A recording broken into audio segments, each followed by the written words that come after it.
Hi, my name is Dr. Harry Canassa and I will be your lecturer and lab instructor for the course 7079 EDN, which is being offered in on-campus and online modes.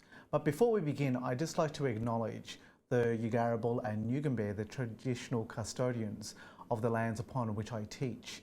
And I'd like to pay my respects to elders past, present and future, and extend that respect to all Aboriginal and Torres Strait Islander people. So what you can see in the map here is a map of the language groups in the southeast corner of Brisbane. Now where I am at the moment is down here in Yugambeh country, but we also have a campus up here in Yugarabal country, which is known these days as the Brisbane city region. Okay? And Cubby is where I'm originally from, which is Bundaberg. Now when we zoom in on that juncture between the Yugambeh and Yugarabal lands, you can see where our campuses are located. So the Gold Coast is actually located within Coombe country, the Coombe Nation, the group of people who kind of hung around the Nerang area. We also have campuses up in Brisbane at Mount Gravatt and Nathan, and you can see them there. So we are very privileged to have our campuses on sites which are pretty much always associated with learning and other things. Okay? So let's have a look at how the course will actually work. Now, we're using a type of teaching or pedagogy called flipped learning. Now, what's being flipped here is the kind of work that you do at home versus at uni or when you're studying. So the way that this works is that the role of the student is actually to review the material, start processing the material, and identify what you know and you don't know, and then you bring that information to sessions where we will meet. Now on campus, that's obviously face-to-face, but in online settings, there will be online sessions where we will go through and be doing those things. Now, the thing with flipped learning is it does require a certain level of academic maturity and also organisational skills. So good thing that you're all adults, because they are skills that generally adults are supposed to have. So you just need to bear in mind that there is no spoon feeding, there is no leading so much.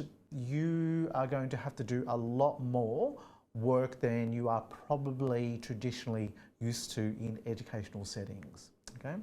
So how are you going to get the most out of these lectures? Because this is going to be a new way of learning for many of you, where the lectures you're expected to view by yourself and start processing that information before we actually meet. So how do you get the most out of those sessions? Well, treat the lectures as actual lectures as if you're going to turn up. So have absolutely no distractions. Don't have the lectures playing while you're out walking the dog, washing the dishes. Actually treat this like a lecture. So you should probably have the lecture on one screen and then you're summarizing either on paper or on another screen altogether, okay? Either way, what we want to be doing is having you actively process the information. Along the way, we're going to be giving you a variety of learning tools which will help you process the information, unpack it, and help store it in long-term storage for when you become a science teacher. So there's going to be a lot of that. Now, in terms of actually helping you focus on the important things within the lectures, the second slide of every PowerPoint lists the learning objectives. Now, the cognitive verbs I've actually highlighted in red and always at the start of the objective. So if you're ever wondering what's important in this lecture, always refer back to the learning objectives. Now, as part of that pre-processing time that you're going to review the lecture material, as you come up with questions, things that you need clarification on, please post them to the Teams site. Now, Teams might be new to many of you, and we'll actually have a look at that in a short moment of how we're going to deliver this course, how we're going to facilitate learning and all the rest of it. Now, this part's a little bit contentious because there is more studies coming out of recent time which are showing the benefits of handwritten notes versus typed notes. Now, I have no preference for you to handwrite your notes or type your notes, but the piece of technology that we're going to get you to use allows both of those modes of encoding information to be available to you. So look forward to that, okay? So let's just jump out of the PowerPoint and go and have a look at the actual Teams site, because a lot of this is actually based around Teams. Now, when you access your email or your OneDrive using the internet, so here I am in my browser, if you click up here on the waffle, so obviously you've got Outlook where your mail and calendar are, you've got all the traditional Office apps, but where we're going to direct you to is the Teams site. Okay? Now, when you come into the Teams site, it will look something like this, okay? 7079. So you can see there are three main tabs across the top here.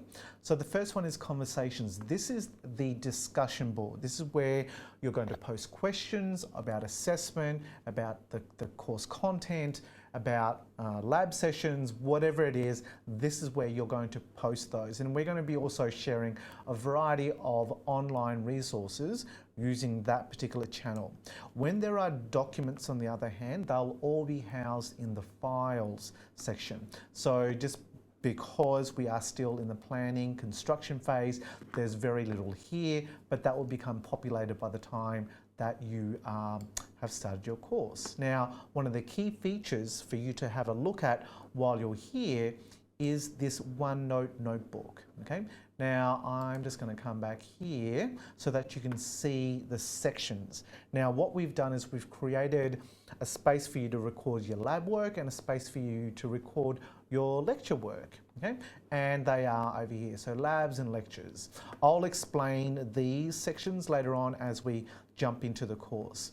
But for example, here are a variety of labs that we'll be conducting over the term, so there'll be space for you to record those. When it comes to lectures, you've got these pages over here. So the major framework, one of the major frameworks that we're having a look at is the TPACK model. This is where I'm going to be directing you to do a big part of the tracking and monitoring progress of your knowledge in terms of curriculum, pedagogy and assessment and technology when it comes to science teaching. There are a whole bunch of lectures on biological sciences, chemical sciences, physical sciences, and this is where we're going to ask you to record your work. Okay, rightio. So let's just come back to the PowerPoint. So that's OneNote and Teams. Anytime there is work that we would like you to conduct in Teams, there we'll be directing you back there either through messages or notices within the Teams site or me actually teaching you, okay? So that you also get an understanding of the rationale of why there are the things in this course that there are. There are two major models, that theoretical frameworks that we've used to help us guide our construction of the course. The first one is the TPACK model, and the second one is Constructivism, and kind of related to that is active learning. And I'll explain what each of these are. Now, each of these have lecture PowerPoints of their own because they're quite important theories for you to wrap your head around and actually apply. Or the TPACK model is going to be relevant in your first assessment piece, and Constructivism, well, just all of your teaching. So it's a good idea that you actually do watch those two lectures in detail, because that's going to explain a lot of how the course is constructed. Okay? Now, I just want to talk about this thing called active learning and passive learning. So this is a study which was conducted in a school of engineering somewhere over in the States. And what they did was they compared students who learned in passive learning environments versus active learning environments. So you had those two cohorts. And so this part of the study was asking them about how much did you learn during the course? Were you happy with the course? Do you want future courses to be taught like this? And as you can see, students in the passive learning arm of the experiment always rated their experiences much higher than students in the active learning, okay? Now, so that is perceptions of learning. When we actually look at the achievement of these students in active learning versus passive learning environments, you can see there the active learning students outperformed those students in the passive learning. So what do we mean by passive learning? What do we mean by active learning? Passive learning is learning by osmosis, where you think that you can just sit in a spot and watch a lecture and that information washes over you and gets trapped in there somehow. Unfortunately, decades of research show that that is not the way that we actually learn. Learning is actually an active process where we take in new information and connect it to existing information, and therefore we build our concepts and our schemas, which is the more formal term.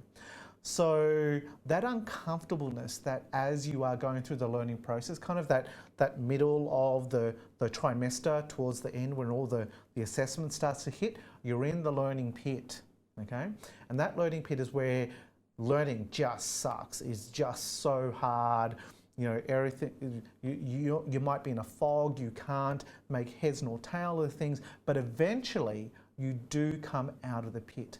And this is where one of the key differences between good students and not so good students is that good students have that perseverance. They have that grit to be able to keep going when all seems hopeless, when everyone else has given up. Good students can keep pushing themselves to get themselves out of that pit. This is a normal part of the learning process, and it's our job as teachers to help you get comfortable with the learning pit, but also ensure that you eventually make your way out, okay? So let's talk about the TPACK model. The TPACK model is a model which is going to be really, really important in this course. And essentially what it's saying is, so you can see the three circles there and they're overlapping. What they're essentially saying is to be a great teacher, you need to know what to teach, you need to know how to teach it, and you need to know the tools to be able to teach it. So not only what tools you can use, but how to use those tools. So Misha and Kohler were the authors of this original idea, and this is going to become a much, much greater focus of the course, especially for the first assignment, okay? So this is a model of how we're going to not only think about our first assignment, but also think about all of the content in this course, and there's going to be a tracking activity that I would like you to do using the TPACK model. Okay? So let's talk about constructivism and active learning. Now, when I was in your position many, many, many moons ago, our chemistry education lecturer, Professor Warren Beasley, he pretty much said every single tutorial, if not multiple times during a tutorial, students do the work and you get paid. I didn't really understand it at that time until I actually started teaching, and I realized, oh, this is what Warren was actually talking about.